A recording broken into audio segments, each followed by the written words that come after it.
Hello and welcome to today's Sunday session. And today we're going to look at how to create a drop-down list. Now, if you've ever seen these in Excel before, they're very, very clever and they certainly look very smart, but they're really simple to build. And we're going to do this in steps today. First of all, we've got a long list of raw information in columns C and D. And what I've done in Readiness is created a drop-down list here. So here we've got a unique list that is everything in column C, and it's giving me a spilled list. I know it's a spill list because it's got that little blue box around the outside. Over here, I've then created a unique list of items, but this time I've sorted them alphabetically. And I've just done that by adding the sort function to the front of the unique function. And we talked about this on the last Sunday session. So now I've got some helpful lists available. Let's have a look at how you create drop-down lists. First of all, these are types of data validation. So we go to the Data tab, and if you scroll along to the right-hand side, you will see a box called Data Validation. When you click on that, you get a new pop-up window. And data validation we can cover off in another Sunday session, but for today we want to create a list, and this is a drop-down list. So once we've selected list, we then have in cell drop-down.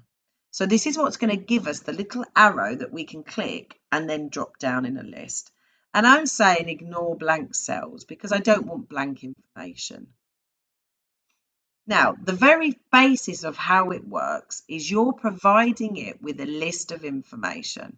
So you can type in a list. So I'm going to type in here, bat, mouse, monkey, rat, horse, dog. So I'm giving it a list. I press OK. And now we can see we've got that little drop down arrow. And when I click on that, the words I typed in are here. And that's as simple as a drop down list is. So clever. However, if I had a very long list, I wouldn't want to have to type them in manually. So what you can do, rather than typing in, is you can point it to a range. So let's have a look at that now in cell A5. We go back to Data ribbon, Data Validation, and we select a list. Now when it's asking me for my source, rather than typing, I can select a range that I want it to give me. I then press OK. You can see that we've now got a standard drop-down list with the information in there. That's fabulous. So it's given us our list. Now, how about a couple of other features that we can include? So to start with, when you do your drop-down list, there's the options to add an input message. So let's have a look at that now. We're going to go to Data Validation again, and we're going to select List. I select my source just as I normally would do, and let's say now I'm selecting this as my source list. Across the top here, I've got the option to add an input message. So if I click on that, you've got toggle on or toggle off. Toggle off means there's no message. If I click the message on, it gives me the option to add a title or add an input message. So this is a prompt. So if you're sharing your document with somebody else, or you're going to send it to a customer, or you're going to ask somebody else in your business to input the information, it might be helpful to have a little nudge for them. So for example, you might want to type, please select from the drop down box. Now, this is case sensitive, so if you want a capital P at the beginning, you need to add it as a capital. If you want a full stop, you need to add it. If you've got any spelling mistakes in here, this is exactly what the spreadsheet will show. So it's quite important just to check that you're happy with that. You then press OK, And now what happens is we've got our drop down box, but now we've got this little prompt. Just in case somebody, your customer, your recipient of your document, is not sure what they're supposed to do, it's now giving them a little input message. If I click off the cell, the message goes. It is only visible when somebody clicks on that box. So that's really, really helpful.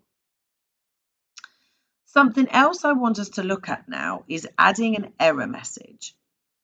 When you have given somebody a drop-down box to select from, if they try and overtype it and they try and type their own answer in, it's not going to work because they've got to now select from this list. So what you can do is add an error alert, and that's what we're going to look at here. So if we go to data and over to data validation, and we select that we want to specify a list, and I select my list, and I'm going to use the unique ones here now. I can then do an input message just as we've already learned to do. I've also got the option to do an error message. You toggle it on, you toggle it off. So if we toggle on, you now have the option to have a stop image, a warning image, or an information image. And this is really about your strength of feeling. Are you trying to be quite gentle in the error message, or do you want to do something that's a bit more strongly worded?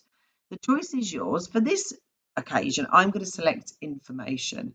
And my error message is going to say, you cannot free type in this box. Please select from the drop down box. Again, you need to have your capitalization, full stops, spelling mistakes, so on and so forth. You need to make sure everything's right before you then press OK. So now it's given me my sorted drop-down box, which is great. I didn't select that I wanted an input message, so I haven't got one.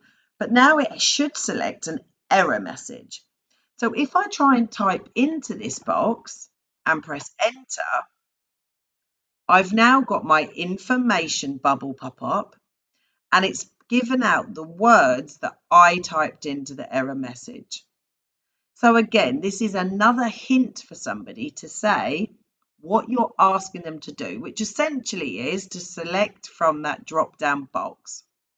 So these are fabulous little tools that you can use lots and lots in Excel. They really do help drive good behaviour, and it really does look quite impressive, but very, very simple to do.